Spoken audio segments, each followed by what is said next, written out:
Welcome to the afternoon workshop panel session on agriculture and food.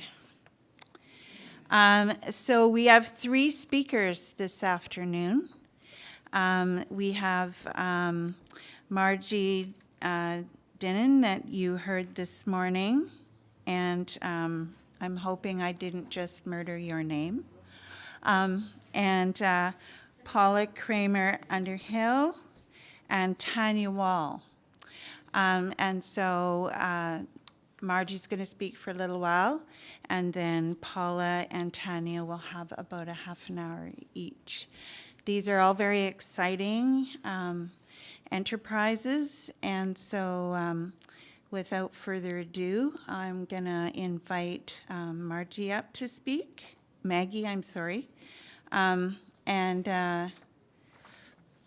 then we will hear from Paula.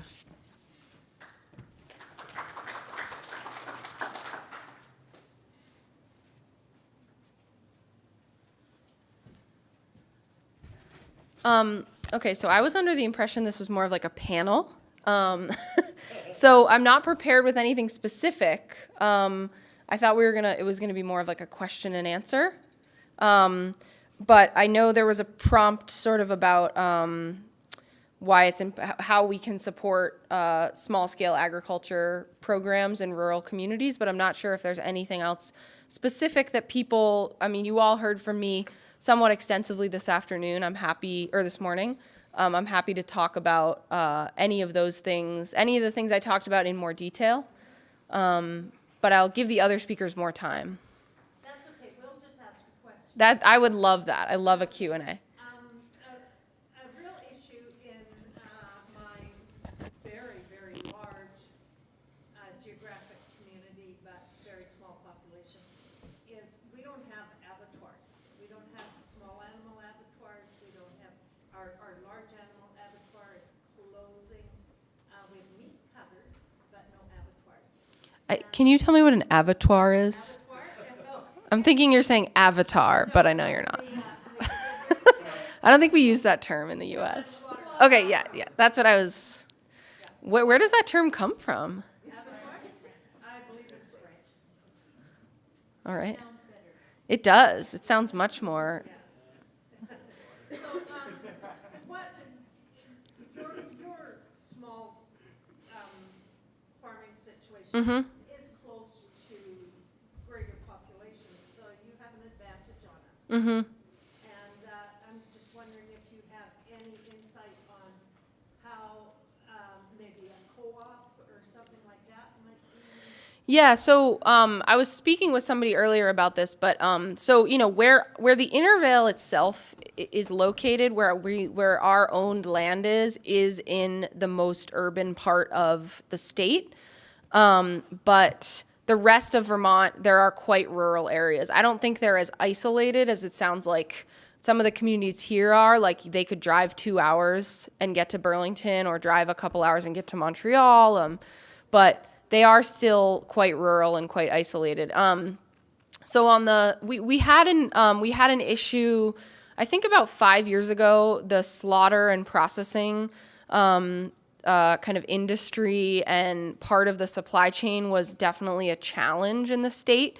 I think it was mostly because similar to here, we have quite a seasonal grazing setup where everybody's trying to get their animals slaughtered at the exact same time of the year.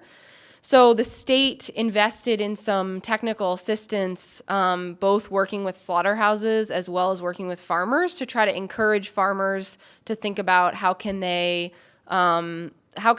have animals ready at a variety of times throughout the year, so that there's not this bottleneck, because slaughterhouses were, they were too busy during 2 months of the year, and then the rest of the year they weren't busy enough, and so places weren't able to stay open. So the state of Vermont definitely put some time and energy into helping farmers kind of understand that model of staggering their slaughter. As well as helping. There was also technical assistance at the same time happening with slaughterhouses, helping them to increase capacity, and help, and just general kind of technical assistance to those slaughterhouses to try to assist them. And the other thing that the state of Vermont did is they invested in a mobile poultry processing facility, because that was identified as a real place where there wasn't a lot of options. There was one place in the state, down in the southern part of the state, that would slaughter chickens for you.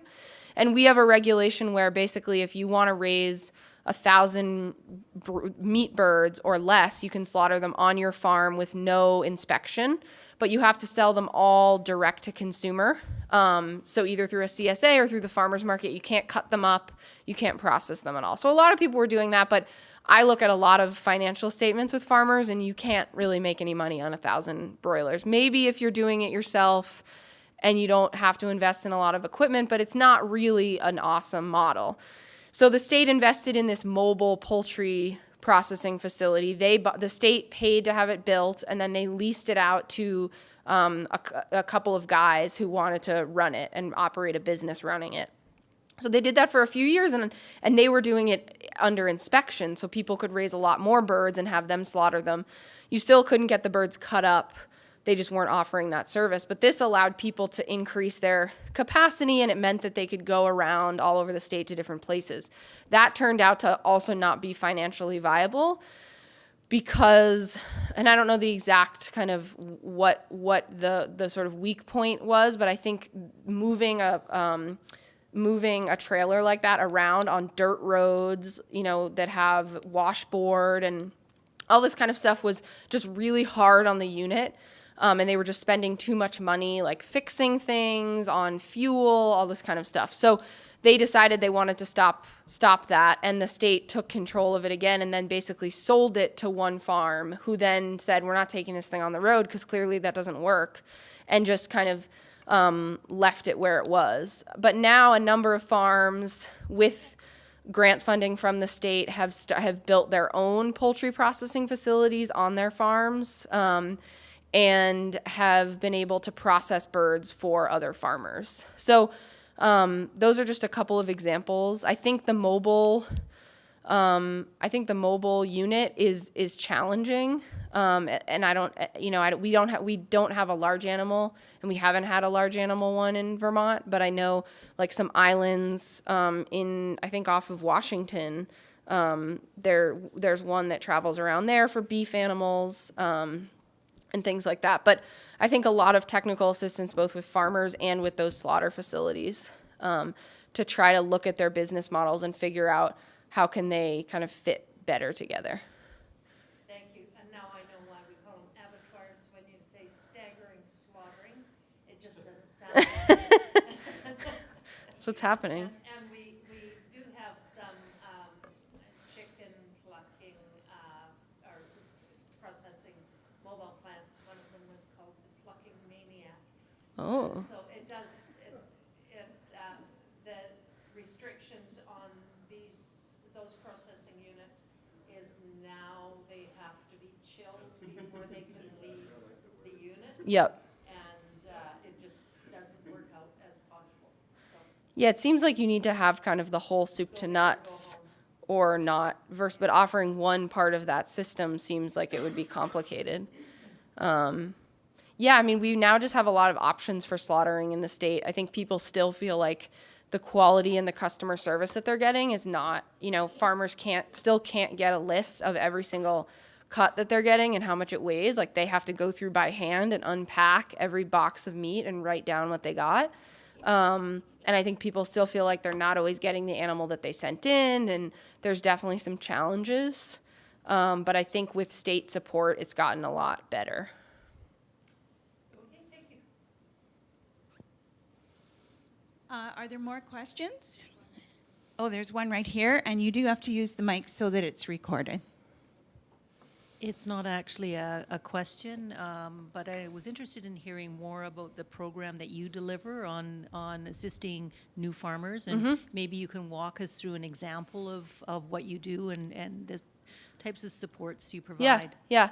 So I'm glad you asked, because I didn't get as much time. I didn't get as much time to talk about any of those things. I gave you all sort of just like a very brief synopsis, but that program, so we've been providing business planning assistance, one-on-one business planning assistance to farms for about 12 years. And the reason it started was we were getting this money from that state organization that I was talking about. So they are kind of the main entity, but then they contract out with actual business providers. So we started getting that money, and the requirements for that program are that your business has to be making at least $25,000 in revenue, and you have to have been in business for at least 3 years. So it's not for startup farmers. So there was a lot of farmers who were contacting us who wanted to enroll in that program but didn't qualify for those standards. And we were sort of helping them anyway. Like they were either calling with one question here or there, like, I'm looking for a loan. Who are the agricultural lenders in Vermont? Or what are the rules around poultry processing? Or, very specific questions. Or people who are just like, I need some help. I need some assistance. I don't know what I'm doing, or I'm feeling like I'm struggling. And I think we used to help them, but we didn't have like a specific pool of money to work with them. And so we decided to create this, to go out and look for some funding to work specifically with beginning farmers. So that's what I do. And that's what I'll talk about. The process for those businesses that have been around for at least 3 years, that's a different process that I'm also happy to speak to. But the beginning farmer process is basically, we have 2 tiers of clients that we work with. The first tier we call kind of coaching clients. And so those are people who call and have, a one-off question here or there. Like I was saying, like, I need help working on a lease. Will you send me some lease documents that you have? Or who can I talk to about this or that? So they're usually 1 or 2 phone calls, maybe 1 meeting. And we'll work with about 25 to 30 of those individuals a year. And we don't have any kind of criteria around if they meet any criteria. They just have questions that we can answer. And then the other tier is our business planning. And so that will work with about 12 or 13 beginning farmers a year. And that's more like 20 to 40 hours of work per farm. And what the process looks like is we have them fill out a short questionnaire that's on our website you can find to just get a sense of kind of what they're looking for. And then it's all one-on-one, like at their house. So that's what makes us unique from other service providers, at least in our state, is we're not doing group classes. We're not doing webinars. It's all like we come to your house, we sit at your kitchen table. We really start with like, what are your goals? Like, do you know what your family living budget is? Do you know what your farm is grossing? Do you know what your expenses are? And the nice thing about the beginning farmer services that makes it unique, and this goes back again to that funder that I was talking about and having flexible funding, is that they're really flexible about what we do with people. So I have people who all I do with them is we make a cash flow. We make a 3-year monthly cash flow because they're trying to figure out if they can hire an employee. So I teach them what the concept of a cash flow is. How is it different than a balance sheet and a profit and loss? Why do I think it's valuable for them? And we kind of work through that process, and that will be the deliverable to the funder. For other people, they need to get trained in QuickBooks. And in that case, I will pay a QuickBooks consultant to come in and teach them how to use QuickBooks. So sometimes it's kind of these one-off things. Other times we write a whole business plan together and we spend a year or 2 working together. And so it really varies. And sometimes I actually have a little bit of insecurity about we can just do whatever we want with these people, and it seems like it's helpful, and how are we so lucky that we have this funding that lets us do that? But I think that they just trust us that when these farmers can get tapped into a resource, they just are going to do better. And again, as I said earlier in my presentation, it all comes back to management capacity and confidence and decision making. It's not just I don't go in and tell somebody, okay, you got 50 acres, you got this much woods, you have this many barns, here's what I think you should do for your business. I'm not interested in doing that. There are people who work that way, but that's not how I think I don't think that's effective. But instead, I'm like, what do you guys think that you need help with? And how can I try to just bring all those resources to the table for you? And then kind of be an ongoing, I'm always there on the other end of the phone or email if they need it. So that's about, 35 to 40 people a year that I will do that with. And then our farm, the farm business planning for the more established businesses that I was talking about, that has a much more, there has to be a business plan at the end of that deliverable. It's a 2-year process. They have a lot more they have about $2,000 to $4,000 in consulting money that they can use. So we have less money, a little bit less time, but we see it as an investment in that if we can help these people from the startup, like if I can teach somebody what a balance sheet is and why it's important, what a cash flow is, who to call if they have an issue with this, who to call if they have an issue with that. By the time they do reach that $25,000 and they have been in business for 3 years and they can enroll in farm viability, they're just that much more prepared, and they can just jump from there, instead of my counterpart who does that having to really start from scratch with people and say like, okay, here's what a budget is. Like, he doesn't have to do that. Like, that's already been taken care of. So does that answer your question in terms of the process? And then our reporting to our funder is kind of a summary of what we did. Like, I kind of tell a story of the farm and where they were and what we worked on, and then attach any of those kind of firm deliverables that we did, like financial statements or maybe website development or enterprise budgets or things like that.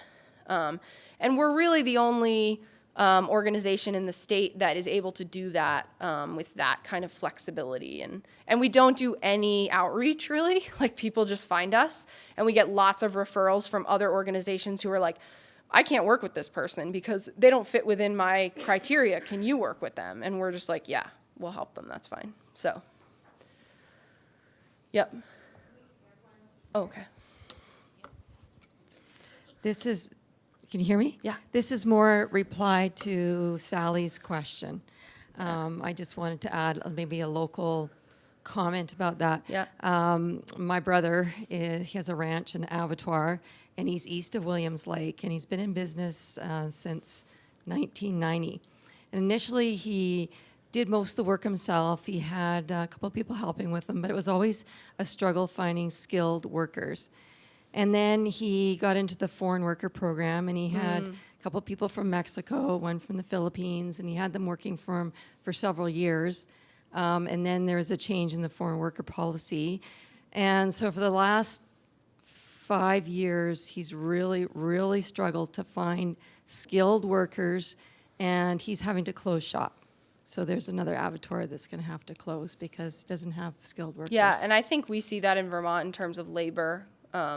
My soon-to-be husband managed a slaughterhouse for like 3 or 4 years, and I think keeping good skilled workers was really hard. And he was like, we're going to have to go to some of the foreign labor programs to find, because a lot of people just didn't want to do the work.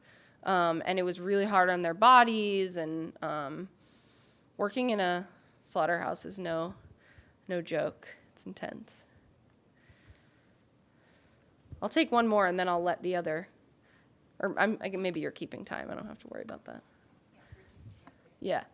The issue for me is, what's your marketing strategy? What do you tell these people about what they want to grow and where they're going to sell it, and how much variability there is in a 5-year period for what they're producing? Yeah, I mean, I think that's I think markets is one of the biggest challenges in Vermont, because we have such a small population and so many people do grow a lot of their own food. And we also have, a lot of people who don't have a lot of money to spend on food because of the high cost of health insurance, the high cost of housing. So, I think the biggest thing that we talk to our farmers about in terms of markets is like doing your market research early. So before you decide to invest in your product. And when I have a lot of people who come to me and are like, I want to have a farm. What do you think I should do? What do you think I should grow? And I'm just like, no, I wish it was that easy, but I want them to be like the expert in their product that they think that the market needs, and here's why it's better, and here's why it fits in. And I want to see that passion and that entrepreneurial spirit.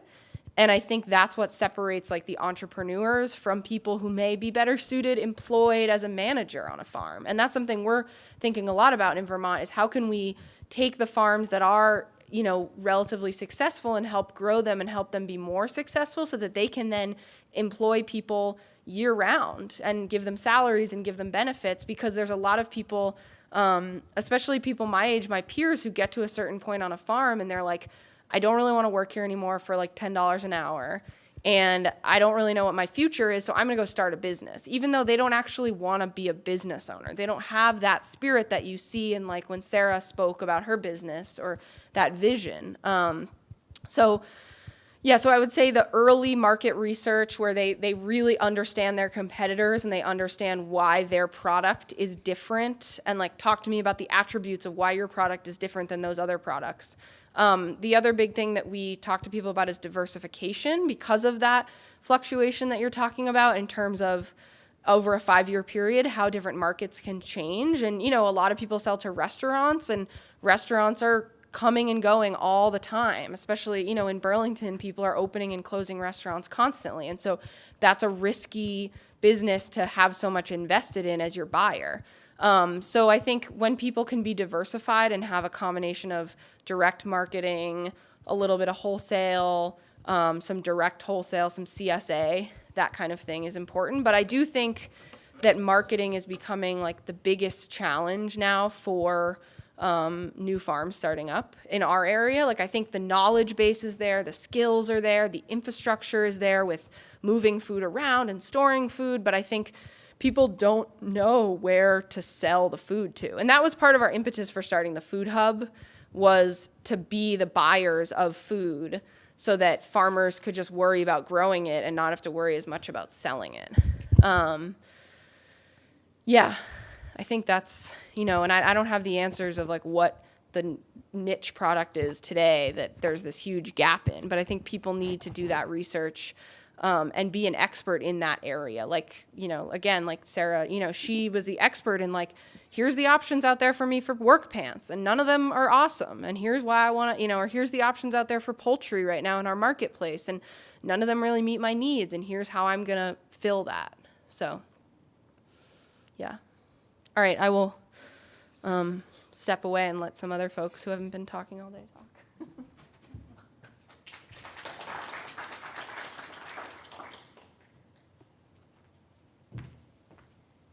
Thank you, Maggie. I think we could have a full half day with you, because I know a lot of people are very interested how to keep farming going as a career, and that with the knowledge that we have to get young people into the game. This morning, Maggie asked if there were any farmland trust type organizations in BC, and farm folk, city folk had the Foodland Trust project going, and I'm not sure where it currently sits. And the Young Agrarians have a land matching project.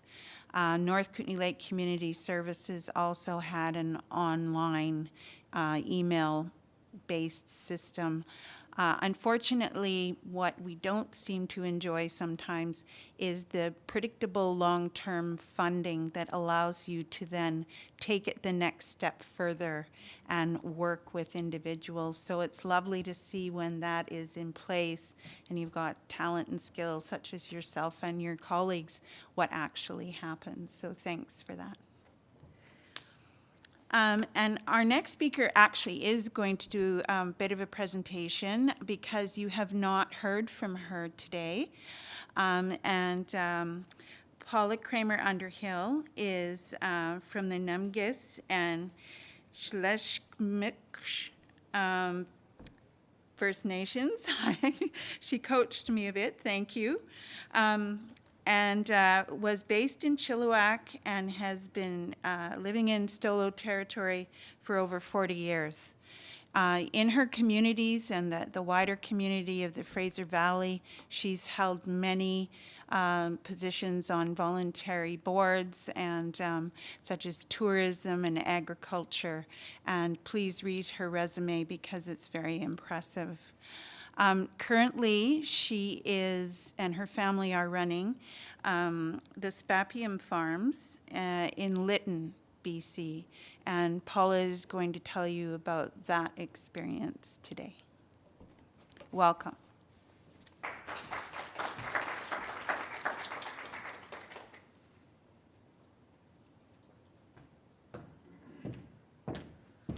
Gayla Kasla. My name is Paula Cranmer-Underhill. I'm Numgees and Intlekatmuk. And those are tough words for non-speakers of the language, so appreciate that. My traditional name is Tlatlaegilis. It means when whales breach along the beach, and that comes from my Numgees side. And I am living in Lytton in my mom's community at Spapium. I've got this front piece here. I worked with the elevator company on doing an elevator pitch, so this is what I came up with. Experience our Intlekatmuk heritage on the land, be revived on the land, be inspired on the land, take back your health on the land. And we've been growing good food naturally and sharing it, the wealth of the land, since 1882, when my great-grandparents cleared the land and took possession of that when the change happened. Am I clicking this myself? Green?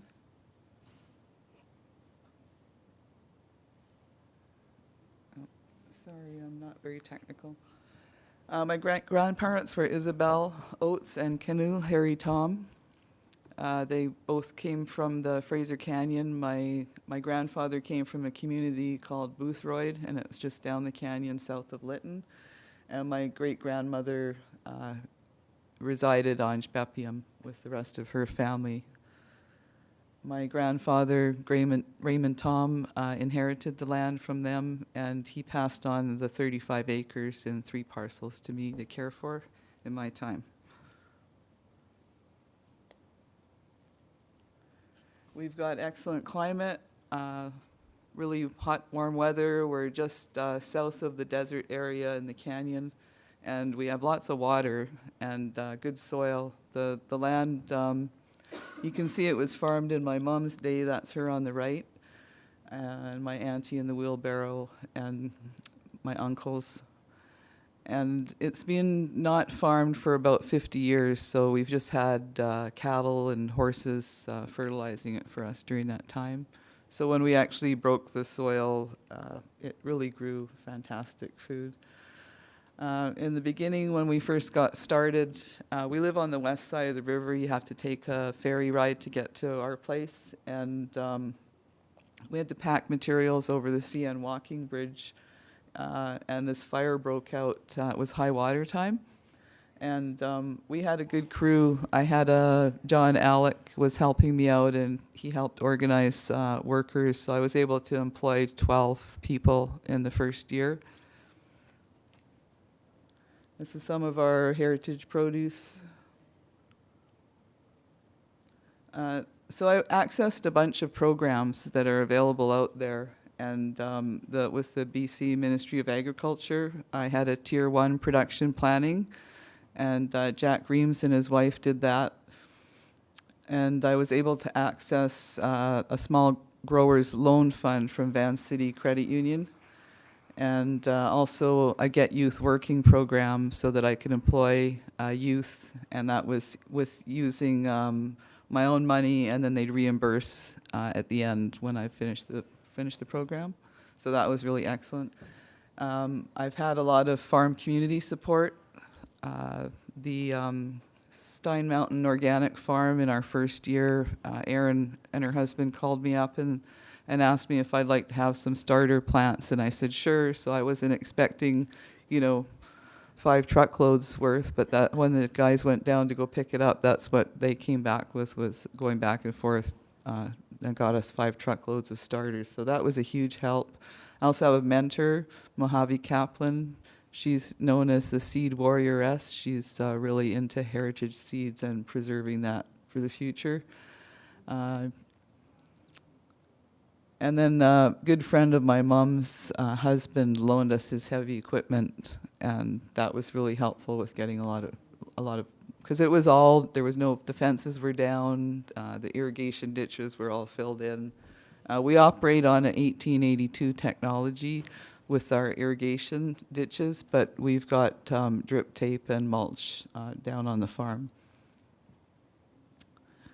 I use the Lytton Two Rivers Farmers Market as our main market. And then we've also done a pop-up market at Stalo Nations grounds in Kokolitsa in Chilliwack. And I did complete an environmental farm plan, and with the Certified Organic Association of BC, took a workshop in there to have a farm employee guide as well. And I accessed what was available at the time, the At BC Tier 2 program, and that allowed me to have a website consulting team work with me to develop the website. So we got going late in our first season because of the loan approval process. We went through a self-employment training program, which was really excellent. The Siska fire was a challenge, and a lack of deep farming and food gathering knowledge at the time. I came up out of being a backyard gardener to having 35 acres to work with. So in the first year we had 4 1-acre gardens in, and that was, they turned out really nice. The ditch line, flume line maintenance repair is another challenge, but this year my update is that Lytton First Nations hired on an irrigation crew, so they've been a huge help in assisting to clear out and brush out those ditch lines from the Ka'ia Creek.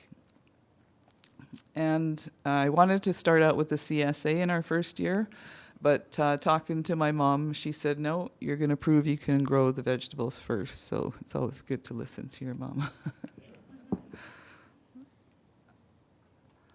Here's a couple of pictures. That's of our market, and one of the local chiefs is learning how to make a cedar bracelet there. I do a lot of cedar weaving. The picture in the middle is bitterroot, and that's a sought-after traditional food for Intakemik. And then that's the start of a cedar hat that I have there. Here's our flume. You can see it's completely in disrepair, and so we had to fix that up. These are some of our farm volunteers. My daughters, Brianna and Danielle, are on the left of the left picture, and that's some of their friends that come up, and they camp on the land and just do whatever work's required, and they're really enthusiastic. They love to be there, and I'm so grateful for their work. This is down at the market.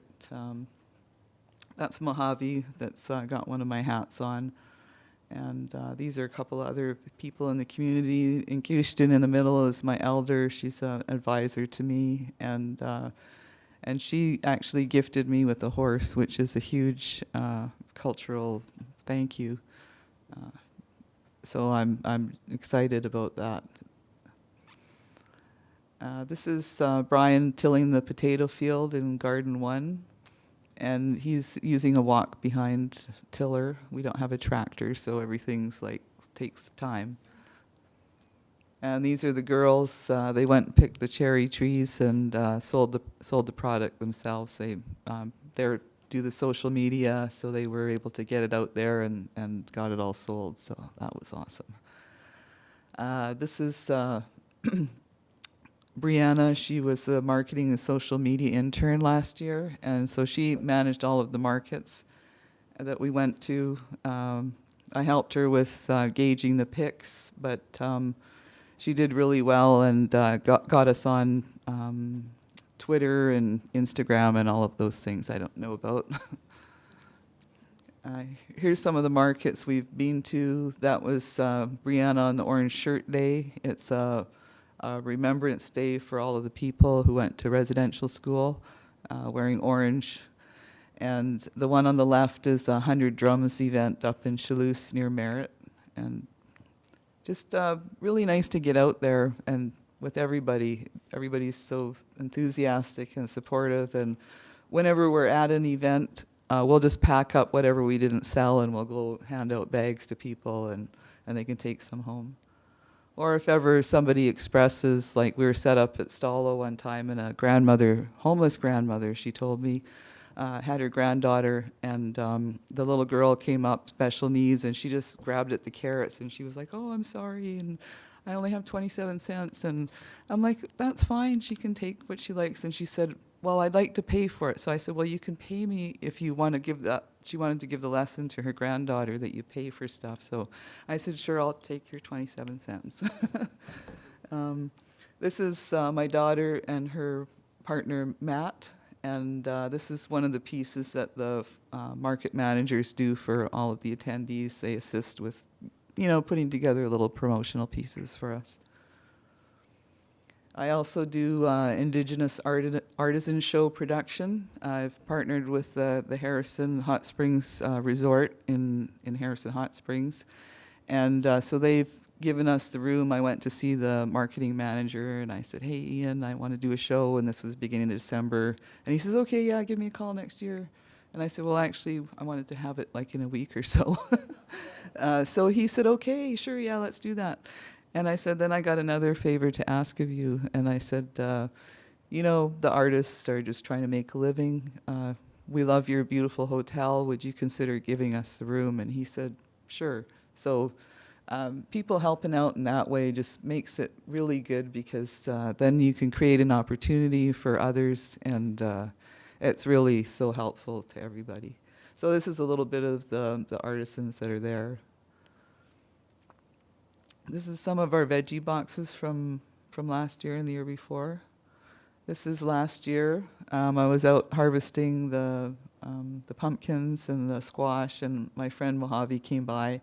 And she's like, "Oh, I'll help you." And so she just jumped in, and we ended up filling up the whole truck.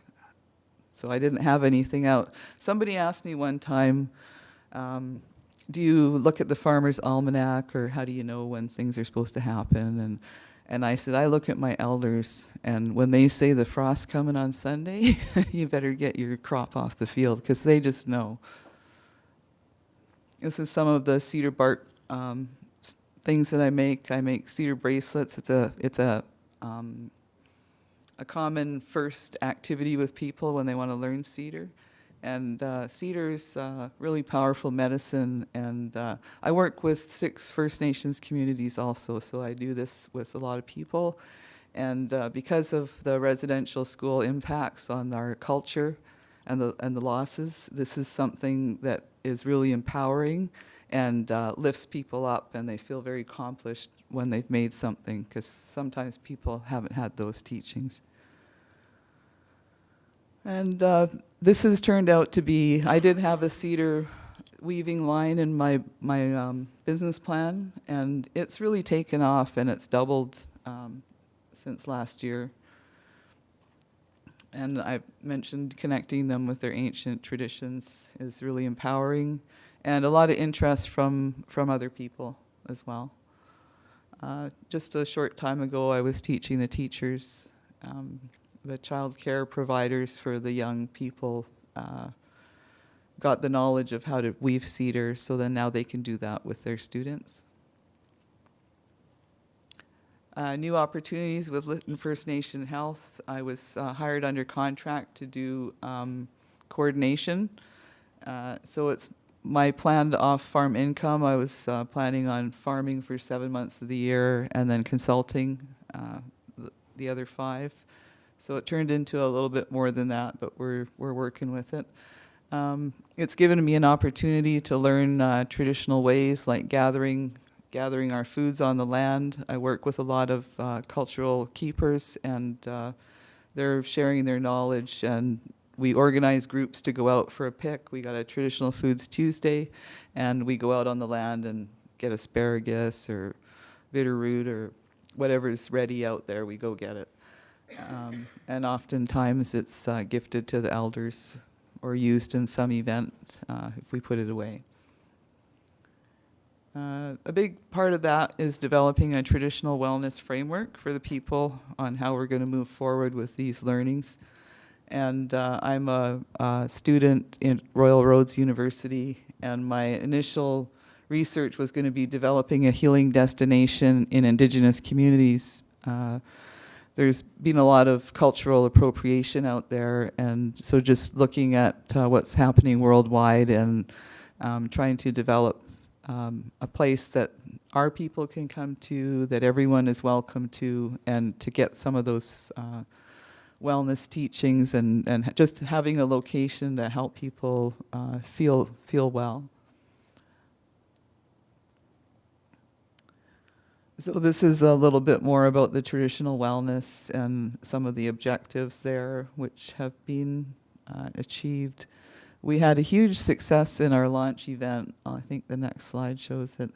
A lot of these people are quietly doing their thing in the community. The woman with the beadwork on the upper right, she was so shocked that I would invite her to come to our wellness event. She's a buckskin worker, a bead worker, and she was so shocked at how well received she was, and got her to go to a different conference that I organized, and she's sold out of a lot of things, and so it's really lifted up her family, and throughout the years, people are learning how to make regalia, moccasins, whatever it is. It's a big help. So Linda's looking at maybe doing the moccasin workshops for our guests on the farm.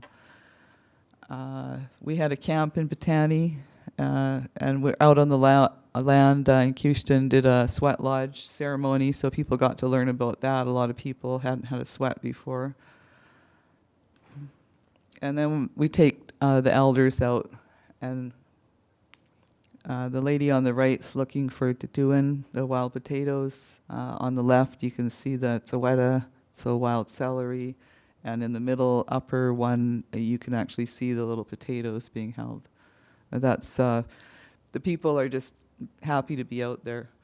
This is our regalia making. It was really highly popular. We had about 35 people a night, which was pretty outstanding for the size of community we have. And also helped a young drum group with some practice space and gave them a little honoraria for their travels. This is some of the traditional medicines. There's some mullein on the side, and then I've got some various things in the jars. This is rose hips that grows on our farm. I work with existing programs, and I've worked with the BC Ministry of Agriculture experts, which has been really helpful, the Growing Forward production planning.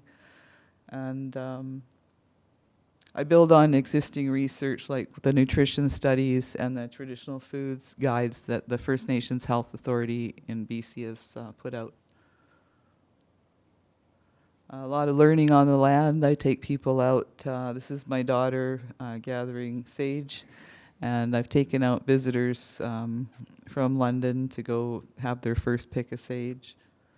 And these are some of the wild traditional foods or materials that I do gather.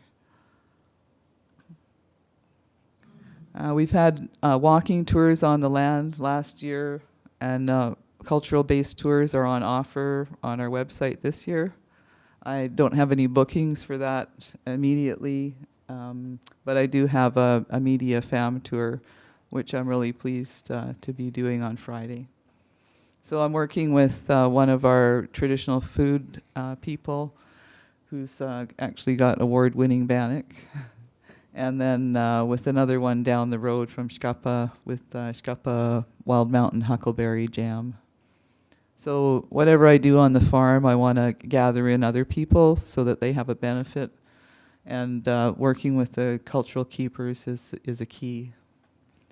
I wanted to show you my picture of my great-grandfather there. He's not a bear hunter, but that bear came through his camp. He had some hunters up from California in the early 1900s, and at the outset, they had their separate camps, and then once he started cooking up his food, they kind of wandered over, and they ended up camping as a group together then, which was really excellent. But that bear came through, so he had to shoot it, and he skinned it. This is some of our local media coverage, and that's my daughter and me at the Bill Reed Gallery in Vancouver doing a cedar rope bracelet activity for local tour operators, the concierge from the Vancouver hotels, and it was a really successful event. Also, a couple other local papers wrote us up as well. Lytton First Nation established an agriculture club this year, and members paid a small fee. It was $10 to join. There was CN Eco Connections, so if anybody's got the railway going through their place, tap into the program. Lytton First Nation got $25,000, so we got about 1,000 trees out into the community, primarily fruit trees, berries, and a few rose bushes and that sort of thing. And also, Lytton is working on a sustainable food hub, and they've done that through the Rural Dividend Fund and got the initial $10,000 to pay the consultants.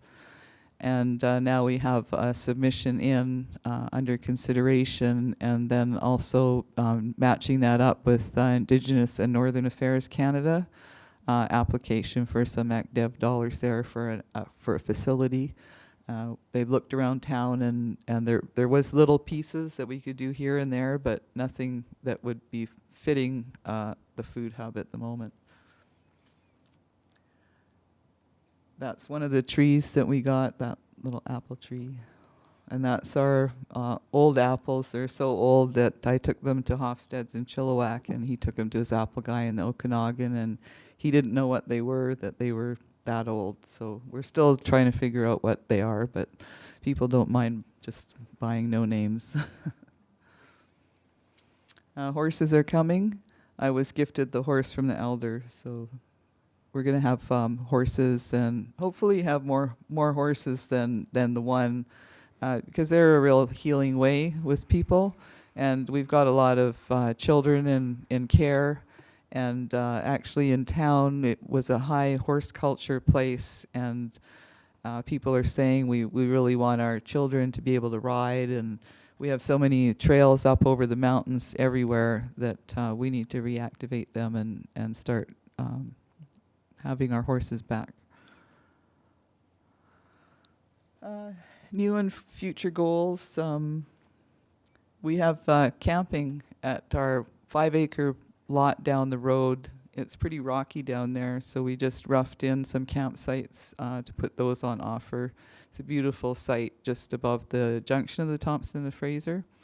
And that's part of that diversifying revenue streams, is just adding in what we can when we can. So again, that was our friend Francis Van Dyke loaned us his heavy equipment so that we could do that, because it would be pretty impossible if we didn't have friends like that helping us out. This is my friend Laura Wielalik, and she's doing a tomato pick. We want to have cabins on the land, and we'll see about doing that by 2019 is a goal. There's always a housing issue in our communities. Our medicine people are actually couch surfing around. You know, they go and do their work, but they don't receive, maybe they get a handshake or a hug, or they might get an envelope with a few dollars in it, but nobody has any RSPs or savings. So thinking that if I could make low cost accommodations there, that it would serve a dual purpose of saving them from having to move around so much, and then actually having our expertise on site.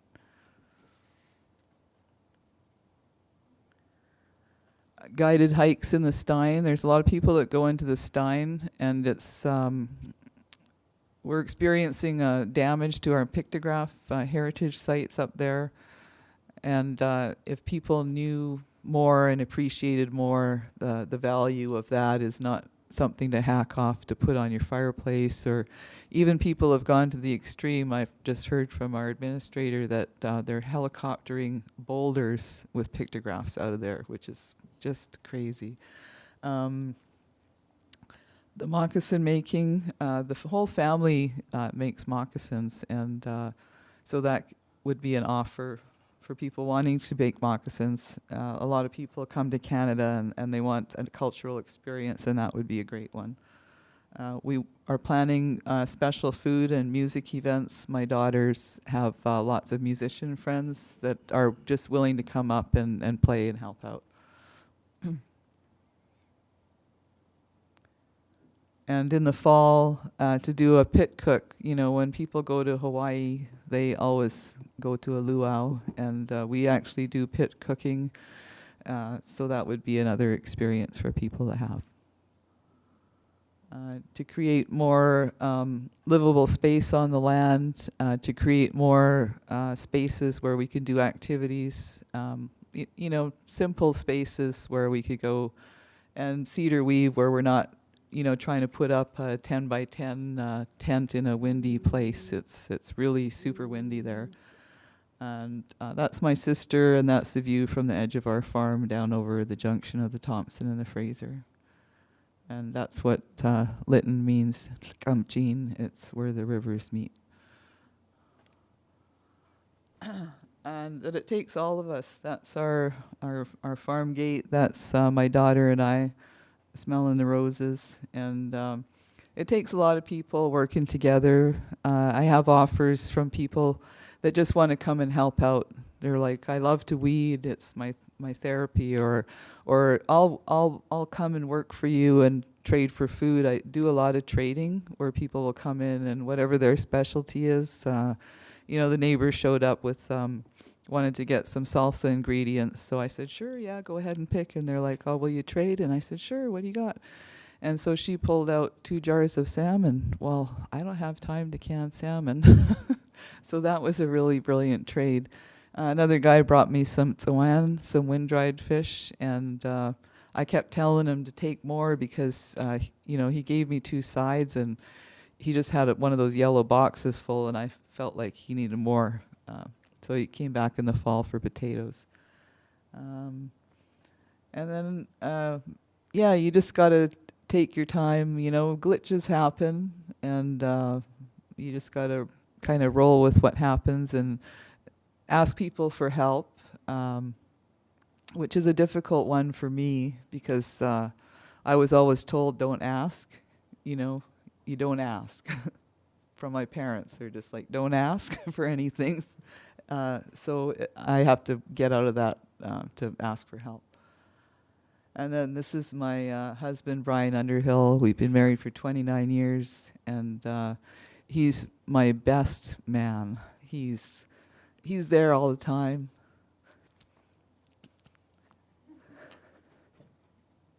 Yeah, so that's the end. Quick stem, Gala Casa.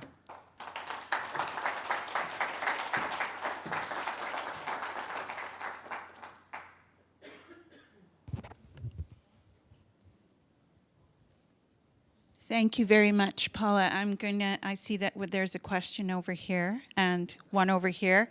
And then I'm going to ask the rest of the questions to come after Tanya's presentation, please. Hi, not even a question. A suggestion about your wanting horses. There are many, many horse rescue operations out there. And quite often really good, valuable horses end up in these places. So anytime I can help you and match you up with horses, I'll be happy to do that. I'll take you up on that. Okay. Quick stem. Thank you. One more. My question is easy too. Okay. Where do you access the cedar to make all that? Does it have to come off large trees, or is it off of twigs, or what do you? I like it off about a 80 to 100-year-old tree, not too big, because when they get really big, then their cedar bark is really tough. And it's just the outer layer of bark you take off, is it? Or? Yeah, you make a cut in the tree and pull the bark up, and then you take the rough outer bark off, and you're left with the inner cedar bark, and then you dry that and use it. When you're going to use it, you soak it down again and cut it up to whatever your purpose is. Okay, very interesting. Thank you.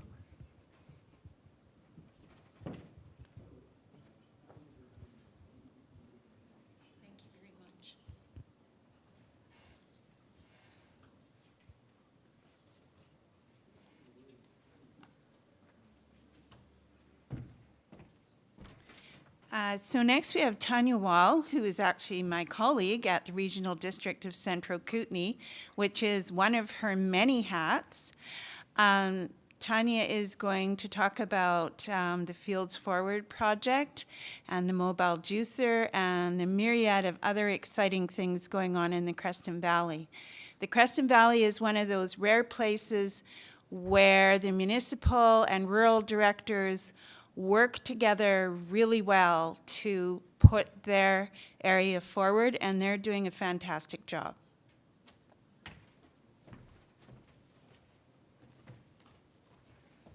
Thanks, Ramona. So I'm kind of the last minute speaker because our coordinator or our past coordinator for Fields Forward, Paris Marshall Smith, was supposed to be here doing this presentation, but she has since moved on to actually the regional district now. So she's, just received a job with our sustainability program and doing some contract work for us. So you guys are stuck with me.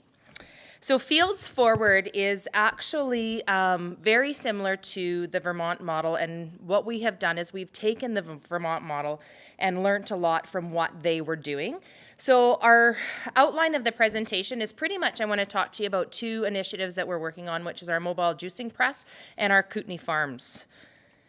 So Vermont asked itself the big question, if more of what we ate was locally or regionally produced, would this strengthen our local economy, create more jobs, and lead to greater food security for all Vermonters? When we looked at Vermont's lesson, we looked at the Creston Valley and we said, you know what, they are doing a lot of great things and we are very, very similar in so many aspects. Why don't we start to focus on the same initiatives? And so out of that, Fields Forward came about. A year and a half ago, in January, we got a whole bunch of producers, farmers, people that are active in the food security of the Creston Valley and the area, which is basically Yack to Ryandell. So it goes down to the East Shore as well. And said, you know what, we need to really look at this overall program in our valley and how can we make it stronger and better for all people.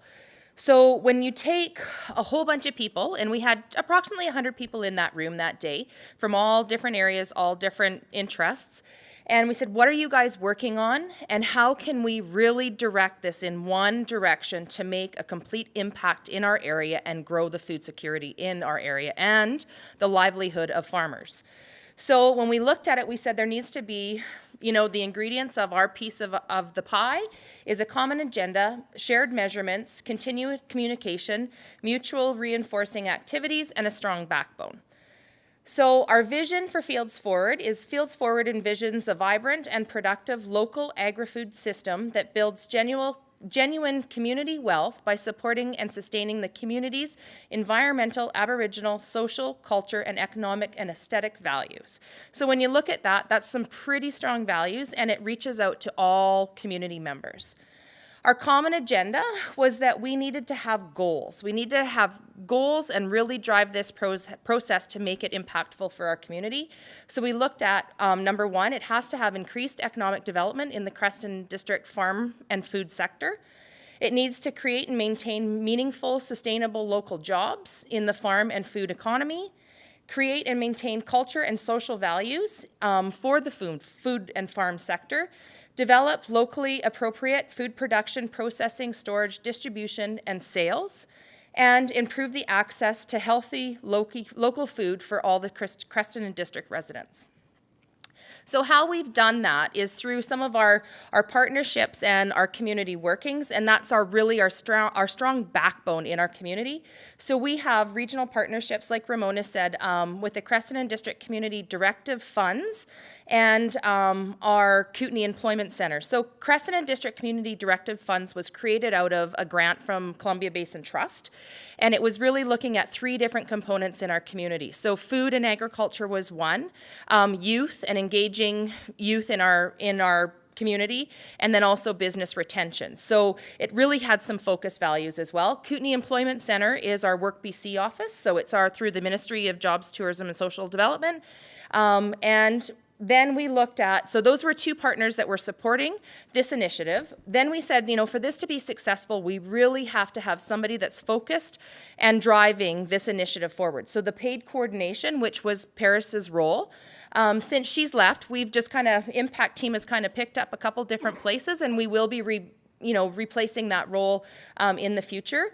And then collaborative funding between local governments, Lower Kootenay Band, and through the Opportunity Fund. So we went to all of the regional districts or all of our regional district directors, which are areas A, B, and C, and then also the town of Creston, and said, how can you support this? And here is our idea, and are you ready to give us a little bit of incubation funding?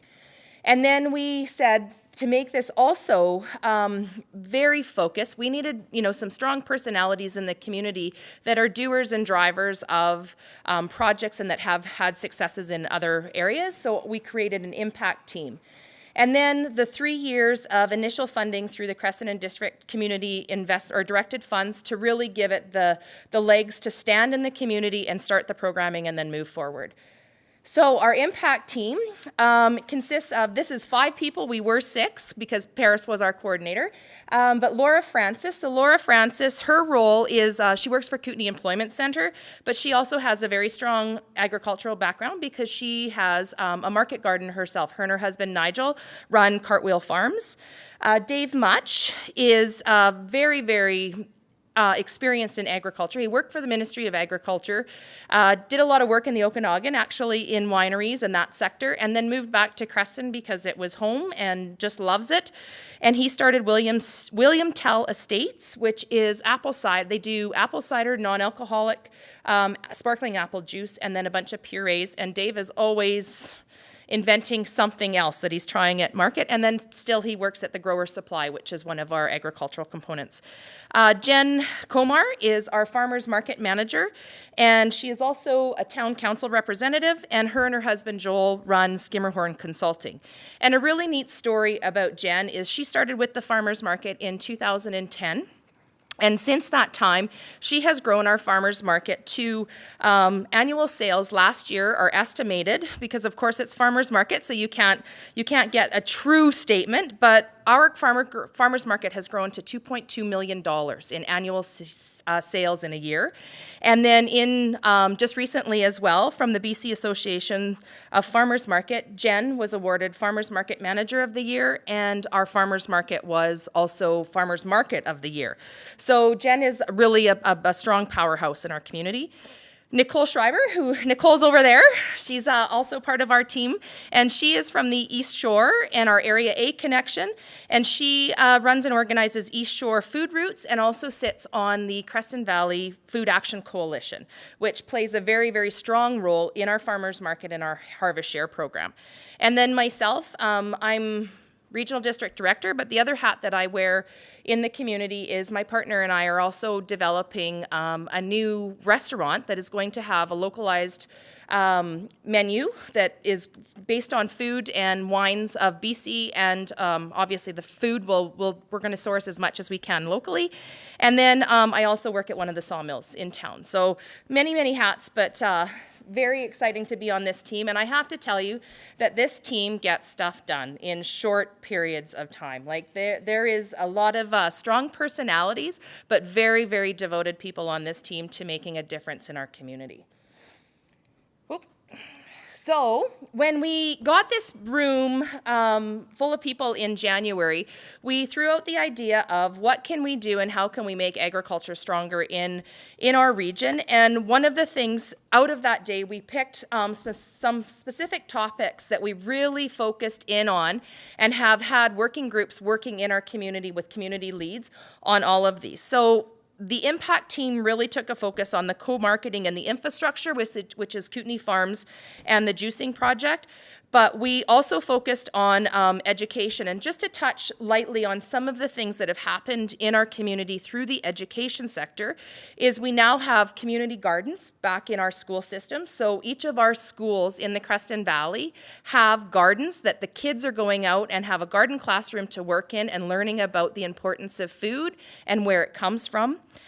We've had community workshops that have introduced how to have better soil, seed banks, different things like that that are really teaching people how to go back to the basics of the importance of growing and the different things that you can do.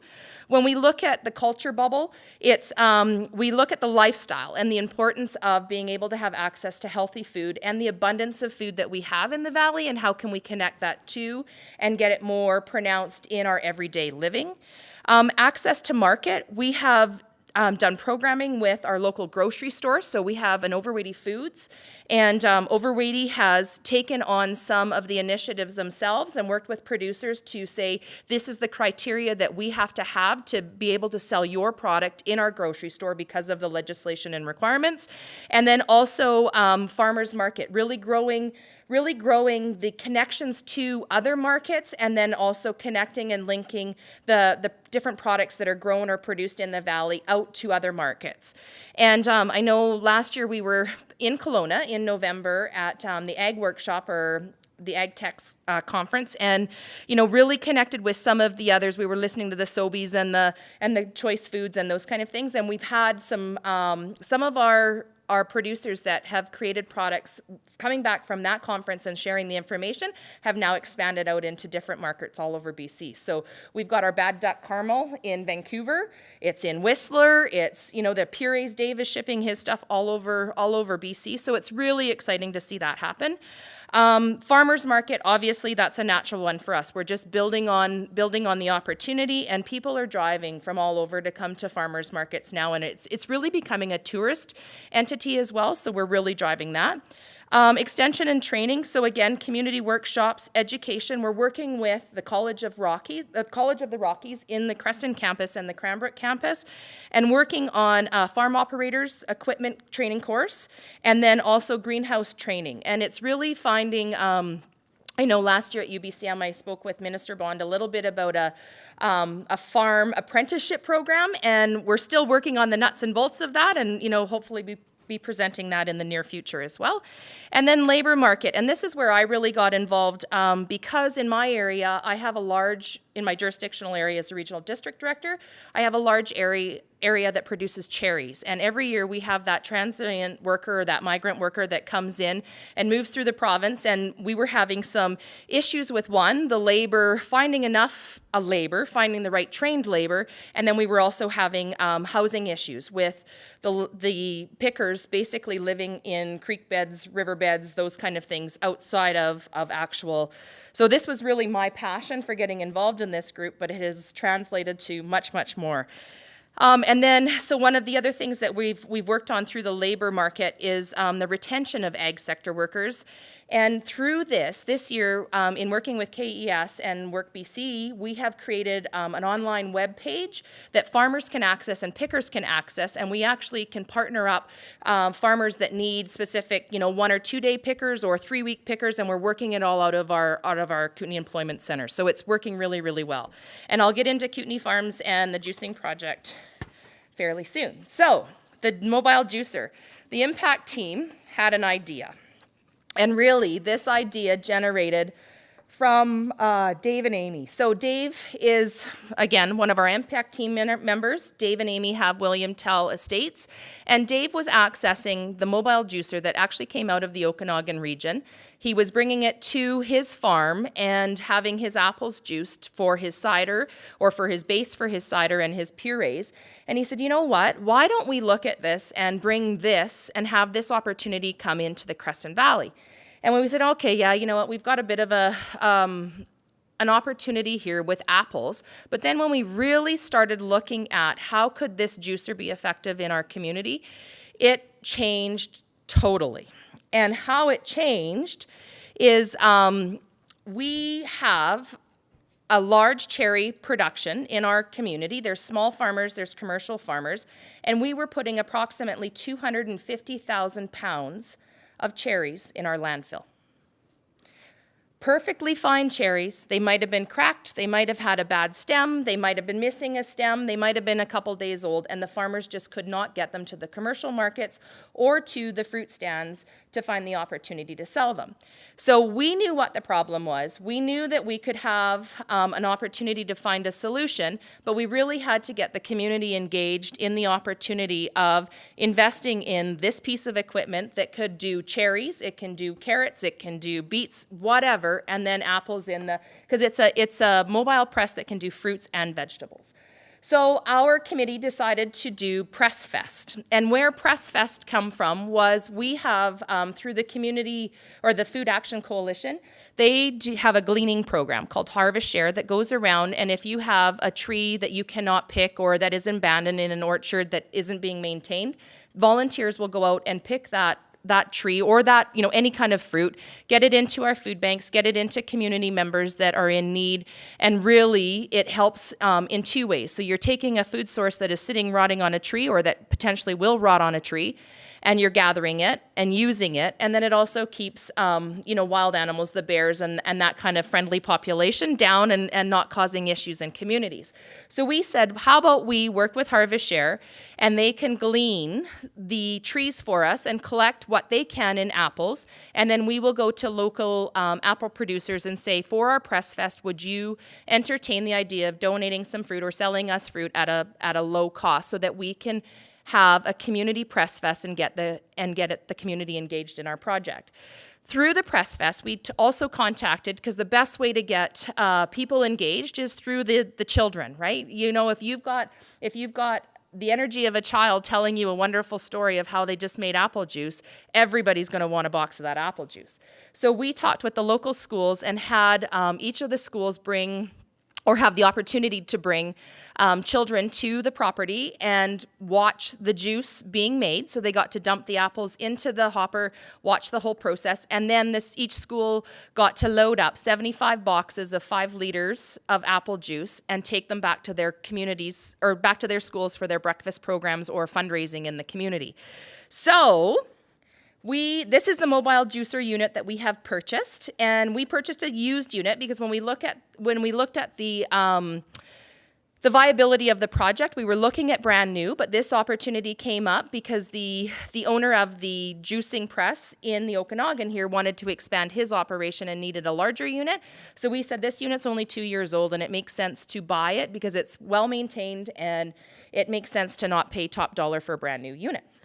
So this is a picture of the Press Fest the juicer in operation and local donated apples. And we needed a central location to really, advertise this and have good visual for the community. And it was really interesting because we had 5 different schools participate. And then we also had community members just dropping by. We made it had it on the local radio, swing on by, check it out, come on in.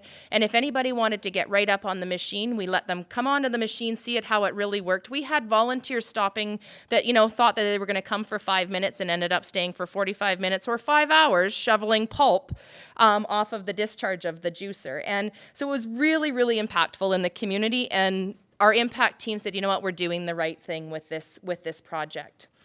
So when Fields Forward looked at, trying something new, rather than attempting to build a centralized food hub facility, we said, how can we really impact the community and how can we drive a change in the community? And first step was, getting access to infrastructure that farmers cannot access on their own because of the cost. So it was really driving that. How can we build something from the ground roots up? So the investment of the enterprise development of the mobile fruit and juice press, the investment in infrastructure, so it creates 6 new jobs. It will process nearly 450 pounds of fruit, and it will yield 120,000 liters of juice, 63 pounds of livestock feed. So this is the really neat story behind this juicer is not only are we taking a product that was going to landfill and just using a section of it, we're taking a product with the cherry diversion and using the whole cherry, everything right now except for the pit of the cherry, but we do have a company in Crawford Bay working that has, they sell fireplaces, and Dan is working with his engineers team on the wood stoves, seeing if there's an actual mechanism or something that we can dry those pits and start using them for a fuel for fire as well. So our goal is to have 100% waste diversion from this. And I guess, the other fact that is really spectacular in this opportunity is that this is the first project that in BC, through the Community Works Fund, which is our gas tax funding, that has been approved for an agricultural use. So because we can prove that it's a waste diversion and you're actually taking something and keeping it out of the landfill, this is going to open doors in so many ways and get people thinking outside of the box. So obviously we have a multiplier of this project that is going to cause basically the good cause in the community is that there is going to be $400,000 generated in the Creston and District economy because of this project, and $100,000 of that is directly to 6 farms that are, obviously they're a little bit more extensive in the production right now, but these are really good numbers, and this is just the start, because we have now got farmers planting carrots, planting beets, thinking outside the box. How can I come up with a combo or a blended juice product and other different things. I know in our personal venture with our restaurant, we're buying a slushie machine so we can sell cherry juice or cherry slushies in our restaurant. When we looked at the conditions of the mobile press, it was that this project has basically developed in less than a year. It has gone from an idea generated through business planning and market development and launched into operation. And we're going to have a driven concept that is going to make a difference in our market. By facilitating shared processing, packaging and storage, distributions, marketing, and product development, we are building business cases for investments in future infrastructure, not just this infrastructure. And 6 farmers who want to add value to their own primary products, and because they couldn't afford the infrastructure, we've been able to do that. And like I said, it's going to only grow from this case, because there's the fee-for-service side, there's the waste diversion side that we're using it for our cherries, but much more is going to come in the future of this. So when we developed this business plan and this plan to purchase the mobile juicer and get all these cherries out of the landfill, we went, okay, this is great, but now we're going to have all this juice. What are we going to do with it? So we had to find a home and really think, how are we going to market this? And one of the things that our impact team said is we did not want to flood the market with cherry juice, because we already have farmers that are selling cherry juice at market, selling it in the local restaurants, doing their own product development. So we said we cannot be in direct competition with them, because we're getting the fruit for free and moving in. But also, when we take this product and we sell it, what are we going to do with the profits? So we kind of stepped back and we said we need a brand and a product development here that we can market across British Columbia. And I know, again, UBCM, we've already spoken. Jen and I have spoken with Minister of Agriculture saying, is there an opportunity to get out on the export market? Can we look at this? Can we get it into institutions? Can we have that opportunity? Because one of the things is with the juicer, it actually creates a shelf-stable product for a year. So it's a pasteurized, so through the process, it goes through the process, and there's a pasteurization unit on the end of it. And I know my other hat that I used to wear in previous years was I worked for the Columbia Brewery for years. So the food safe, our CFIA and the HACCP and all of that is a component that we have all discussed about making sure that we have that measurable and tangible documentation there, so that we can get this product into a larger market that will be food safe and will have all the criteria that we can get it out into. Yeah.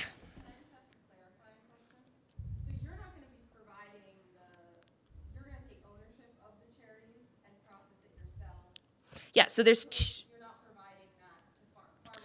there's 2 elements. So in the cherries, we've worked with the farmers to take all of the culls, and we will make the juice and manage the cherry juice from the culls and market it through Kootenai Farms.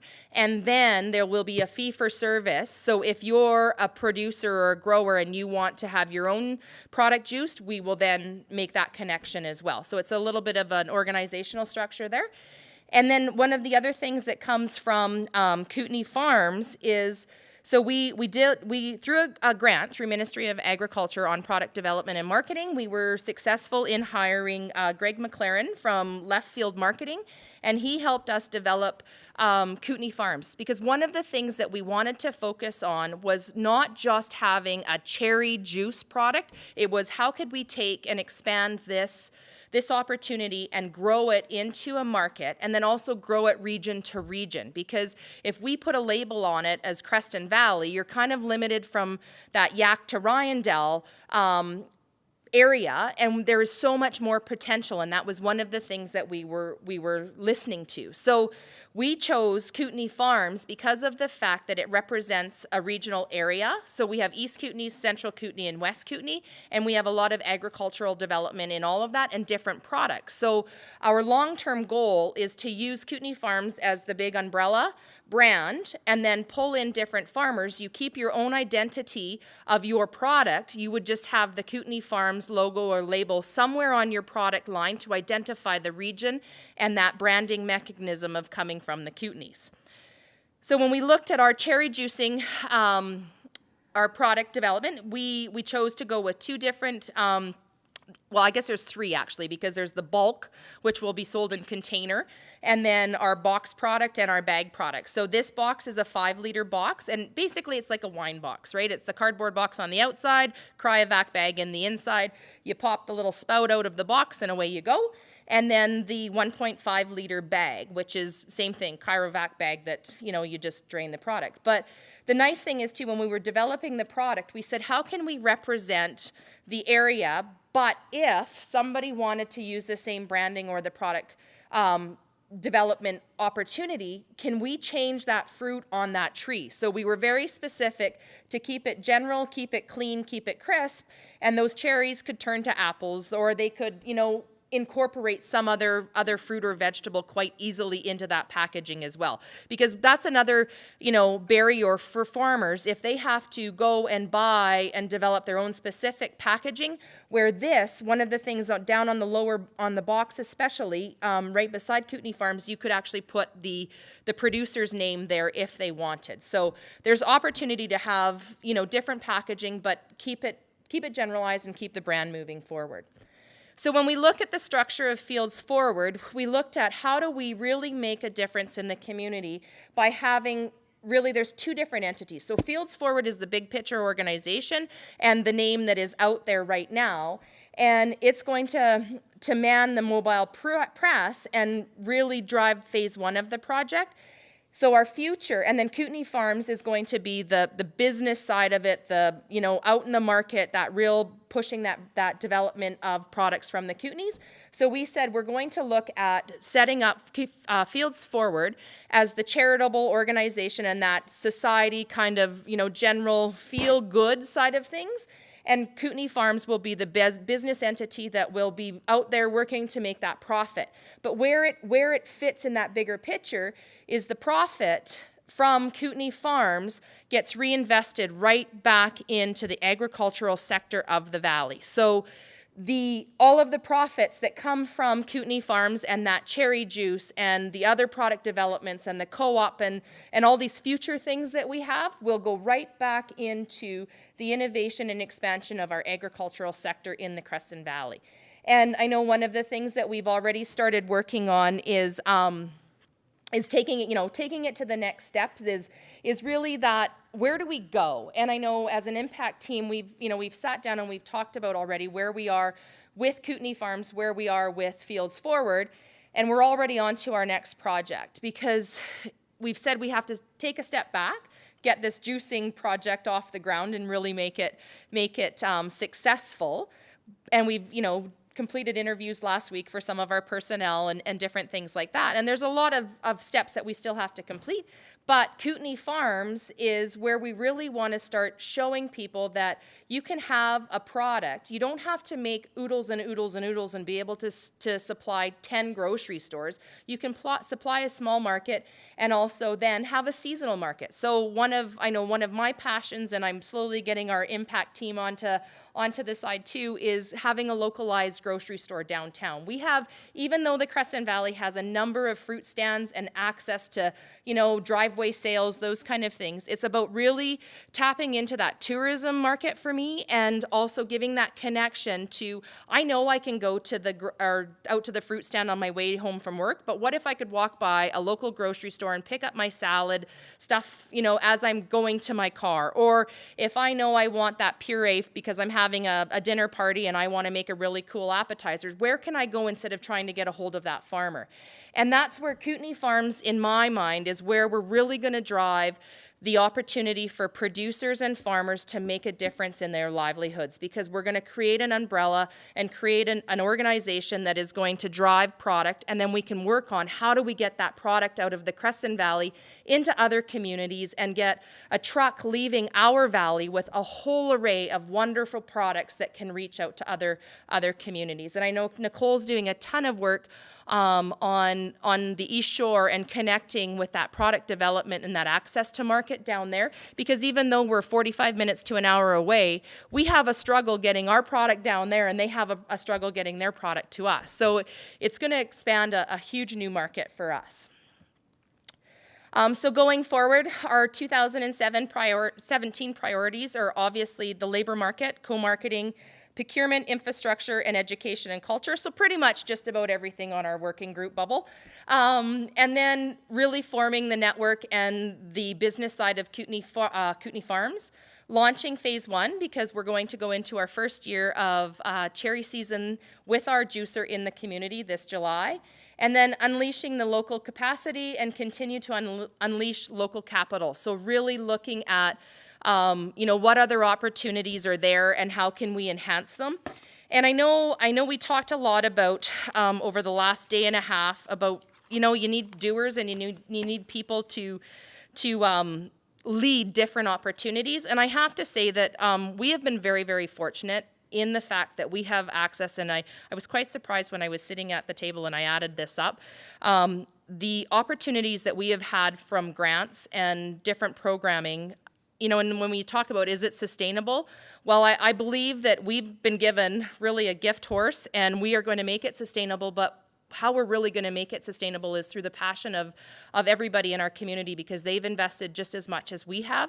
And so just to run down a quick, you know, thank you. I know Ramon is in the room, but Regional District of Central Kootenai was a huge contributor to the infrastructure purchase of the juicing mechanism. And I know each of the directors, or 11 of the rural directors, they've been hearing me at the board table for months and months and months, and I think they all just gave money to shut me up. But we received $191,000 from the Regional District of Central Kootenai on the gas tax money, so community works funding. Rural dividend, we were very, very lucky to receive a $100,000 grant on our food venture dividend opportunity. So that pays for our labor component and the development of our venture capitalists. CBT was initially in our funding for the Community Creston and District Development Fund of $85,000. Southern Interior Development Initiative Trust, we got $25,000 towards our marketing and education development. And then Ministry of Ag, like I had mentioned, had given us a $10,000 grant for product development and marketing. So through this project, we have already gathered $411,000. Which is just absolutely amazing and is going to boost our area and our region, and just invest so much more.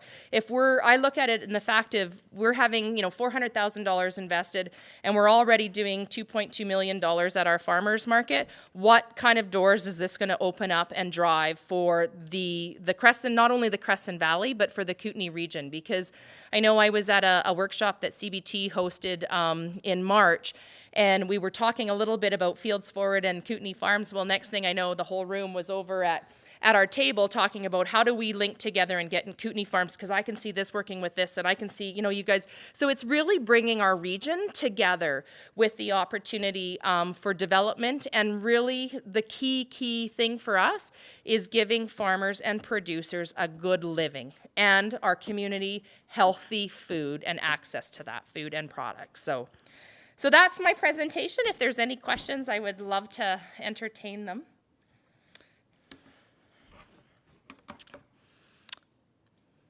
Ramona's running for the mic, so. Thank you. Well, I got 2 questions. I wondered, how many days a week is your farmer's market open, and how many vendors do you have? So our farmers market is only open on Saturdays from 9 to 1, and it varies from, do you know the exact number of vendors? Yeah, 25 depending on the season, right? At the beginning of the season, it's a little bit lighter, but it's typically 25 to 40. And then we do also a couple other events. So we tie in with the farmers or the fall fair in September. And then we've tied into a couple specific community events. Like we just had the Cyclone Taylor. And so the farmers market threw together a market for all those because we had a whole bunch of visitors from out of town So you in the moved area. the farmer's market to your fair Yes. on that fair day? Yeah. Good idea. Yeah. I guess the first thing I want to say is congratulations. Thank you. I was at that Fields Forward conference, and it wasn't quite such a pretty picture back then. I remember listening to the farmers, and there was a lot of concerns about all of that stuff you talked about. And it's more of a question, or I'm curious, how are you celebrating?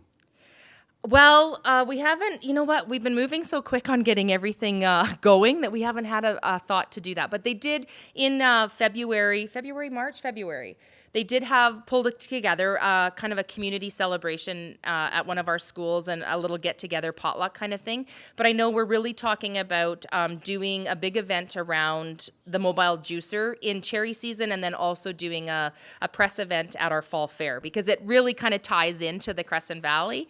And, you know, we're just, one of the things that we have said as an impact team is Fields Forward is that initiative that just, yes, we have great wins, but it's all of us that win. So we just, you know, we got to keep celebrating every day, because this is just reinvesting into agriculture in our community. Right. Yeah, I just remember what Dan was saying about the whole celebrating and remember. And Yeah. And my other question is I really appreciated the strategic doing part of that whole conference. It actually, Yeah.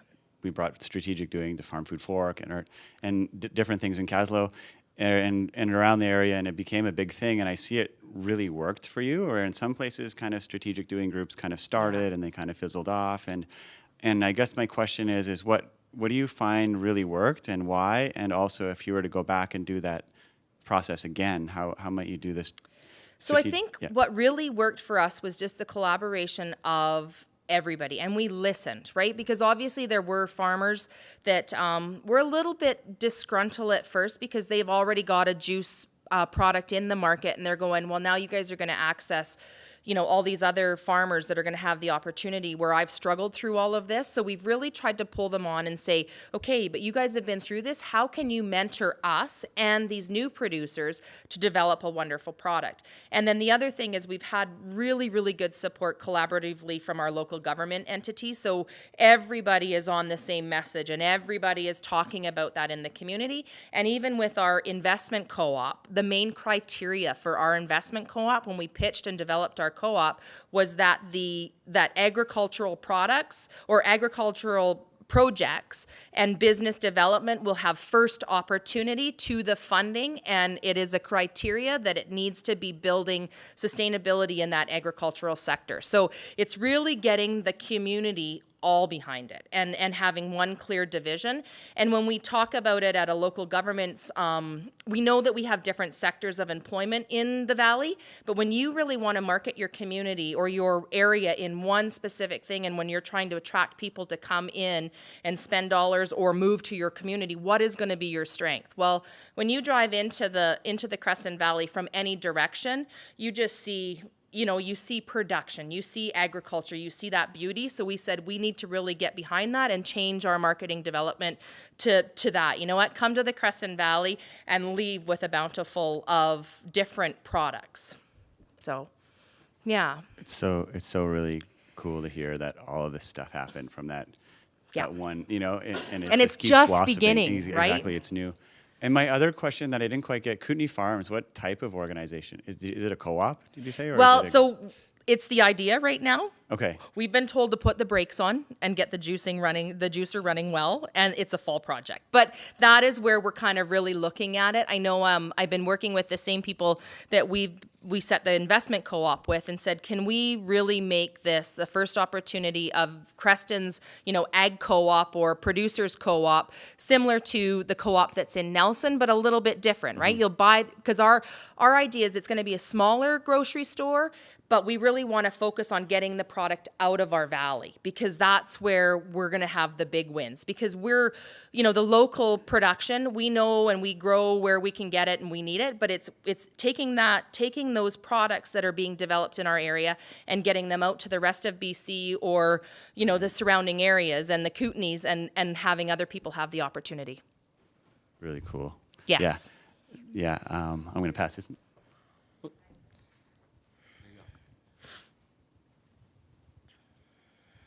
I had a question going back to kind of the details about the juicer and the relationship with the farmers. So why didn't the farmers, now that they had the juicer available, why didn't they want to just juice their seconds or their culls instead of you guys doing it and just add it into whatever else they're added into the Yes. firsts that they're juicing? So when we went out and talked to the farmers originally about investing in this equipment, we asked them, because they were taking the culls to landfill and paying to take those culls to the landfill. So we said, can we have that first opportunity to take your culls and use this as an incubator for some funding and get this project up and running and this infrastructure into our community. And then in the future, we would then purchase the culls from you once we are stable.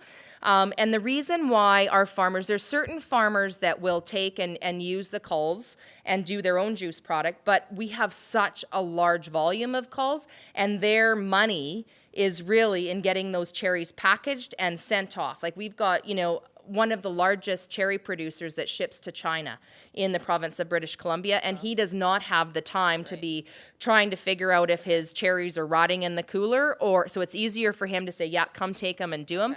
And then with all the packing opportunities, it's just too tight of a timeline. So it's almost two different farms. The Yeah. farms that are juicing are not the farms who are giving you their culls as well. Well, yeah, no. In some cases, yeah. We have a couple farms that have a specific product or a market for their juice product, but they have too many culls. So they said, we'll take what we need, and then you can have the leftover culls, so to say. And then any of the cherry farmers that are packing for export or for production across British Columbia, they're saying, just come get them so that we don't have to deal with them. Yeah. So initially it's a savings for them because, some of the farmers are spending anywhere from $2,500 to $15,000 dumping cherries in the landfill. So for them, it's still a savings, and then they don't have to deal with it. Yeah. And then, like I said, the neat component as well is the pulp from the cherries after juicing is going to farmers for livestock feed. So it's really, a great opportunity that you have diverted that cherry from the landfill that would just sit there and rot and do nothing in a landfill to a great opportunity of multiple food sources. Cool. Well, yeah, you should be really proud of. Yeah. It We sounds are. Like We are. Awesome work.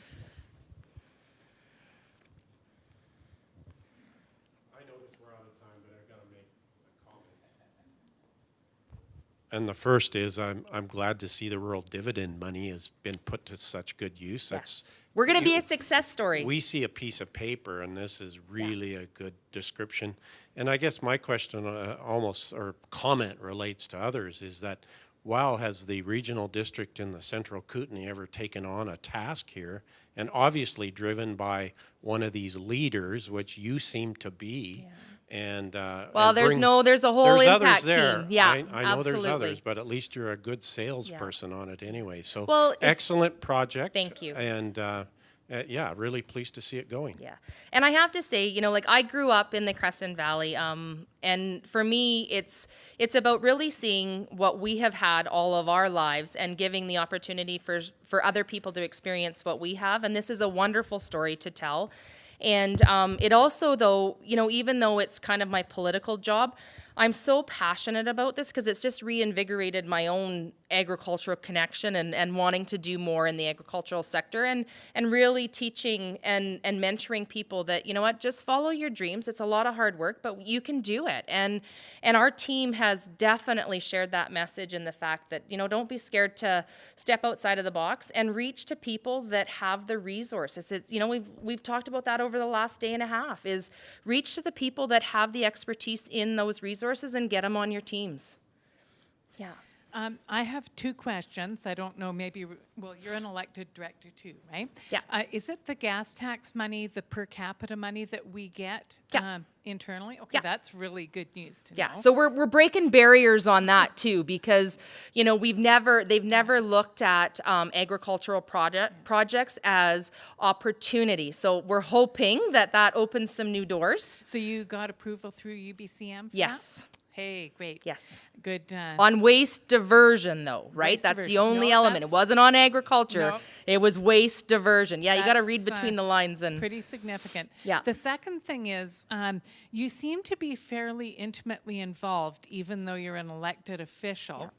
I get kind of discouraged from doing that in my area, but I feel like it's something I should be doing. Are you having any issues there with boundaries? Oh, absolutely. Absolutely. And you know, it was, so I'm going to tell you just a quick story. So I ran in the provincial election and the team said to me, you know, you're stepping kind of into some dicey territory, and they kind of kicked me off the impact team while I was running in the election, and I was heartbroken because I went, oh my God, are they going to let me back on if I lose, or if I win? Like, how am I going to get back onto this team? And it was kind of like, I thought about dropping out because I didn't want to give up on this, right? And it was, but you do have those barriers, and I know I'm a very strong personality, and sometimes I have to step back from the group and go, okay, you guys got to come up with some ideas and let's work together. But our group is so passionate in so many ways, and we all bring so much to the table, and we all just work well together. And I can honestly say that we're not just impact team members, we're all friends now. And if I can say anything, is find people that you like, or find people that you don't even know and get to know them and find their strengths. Because I didn't know Nicole before we started this, and Nicole didn't know any of us Creston people, so to say.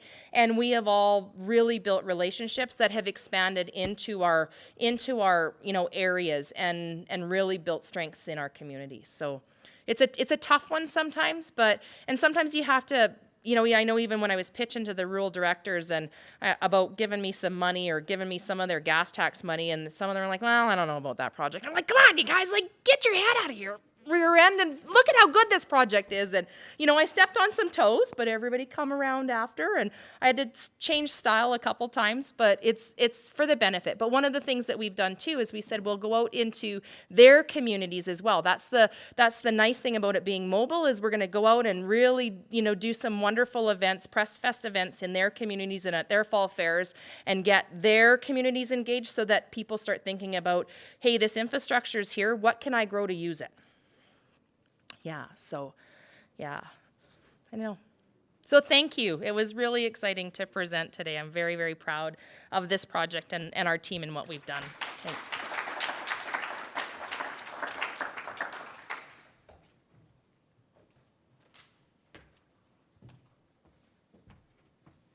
Thank you to all three of you, Maggie, Paula, and Tanya. Thank you, Tanya, as well, because the regional district, like many regional districts, you tend to be siloed in your own community.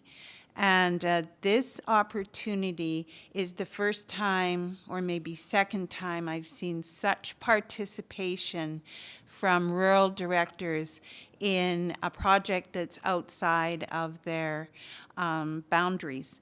And I think we need to be doing more initiatives together as a region, understanding that if we bring people into one part, they're going to keep flowing through to another part of the region. So I'm excited to have Press Fest either in my community or near community near me, because I have, I think, the third largest agricultural area in the regional district, and there's a lot of fallow apples that are just sitting around being bear bait. So thank you.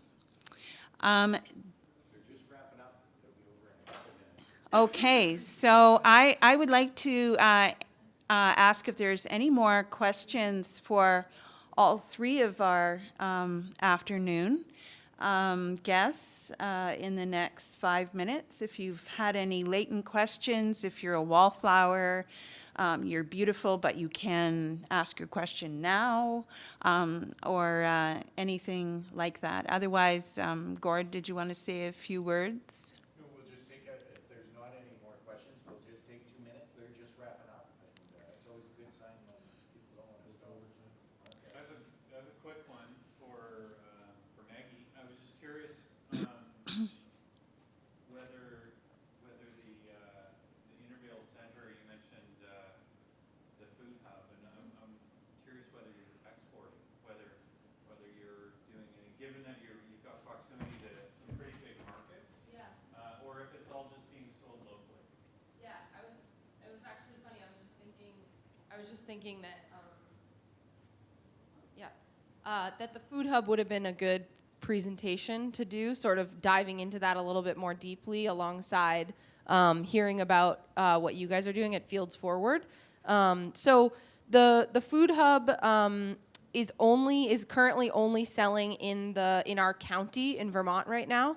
And so the way that it works, and originally the idea behind the food hub was that the nonprofit, the Intervale Center, would get this sort of up and going, and then we would eventually pass it on as a co-op model, and the farmers who were selling product would take it over and manage it themselves. And so the idea is, currently we buy in product. There's a crop planning process at the beginning of the season. We say, we're going to get cucumbers from you, we're going to get carrots from you, lettuce from you, all these different things. There's meat, there's some bread, and we pay a little bit more than kind of average direct wholesale price. And then people get paid immediately when they drop off their produce. And I think, but then they maintain that identity throughout the whole supply chain. So we package it, and then we drop it off at whatever pickup site they're picking it up at. And then there's that little bit of wholesale to the university that I spoke about. So they maintain their identity through that whole process. And I think people just decided that they didn't want to take ownership of it. The farmers, they just wanted to be able to supply product to us and grow that market, which that's not obviously answering your question, but I just felt like it was related to what you were sort of thinking about in terms of what's the future of Kootenai farms. And we're actually starting to think about getting into a branded specific product lines. We've thought about a carrot or beet product. We're now thinking about a juice product potentially, because we don't do any of the processing ourselves. So we do not export outside of the county. But also listening to, I think what's so smart about what you're doing in Creston is that you see that there's already this sort of like saturation, maybe you want to call it, within your local community, and you already have, maybe there's already some trickling of competition, and so I think being focused from the beginning on really getting outside of your community is smart. Part of when we started the Intervale Food Hub, there was still demand from farmers for more local markets and from consumers for more opportunities to purchase local food. So that's why we didn't start out going outside, but we definitely have, our model is similar to a CSA model where it's, being delivered and you get your whole basket of food. We definitely have had farmers in the community who sort of resent that and feel like we're this nonprofit who's operating in the for-profit sector, and it's not fair. Even though we're saying, well, you can sell product to us, like we're supporting farmers in that way. But yeah, that's kind of a really long-winded answer to your question. And I don't think we have any plans. I think if anything, we're moving more into the kind of meal delivery kit model of delivering directly to people. And I think it's just because the Intervale is so rooted, like we're so well known in our community, and that's our brand. And there are already other great aggregators in the state that are shipping food out to New York and to Boston and to Whole Foods all along the eastern seaboard. So we don't necessarily feel the need to get into that. Yeah. I would just like to thank you all very, very much for coming.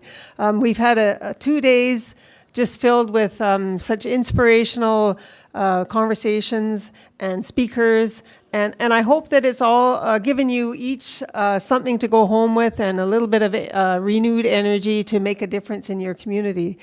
Some people have traveled a long way to be here with us, and we really do appreciate you taking the time. I know there's always busy times at home, and for each of us, probably in our communities, it's a different time. But for those that have taken the time to come, we really appreciate it. In particular, I'd like to thank Gordon Borgstrom for all of the work that he's put in to organize it, and Randy for supporting him.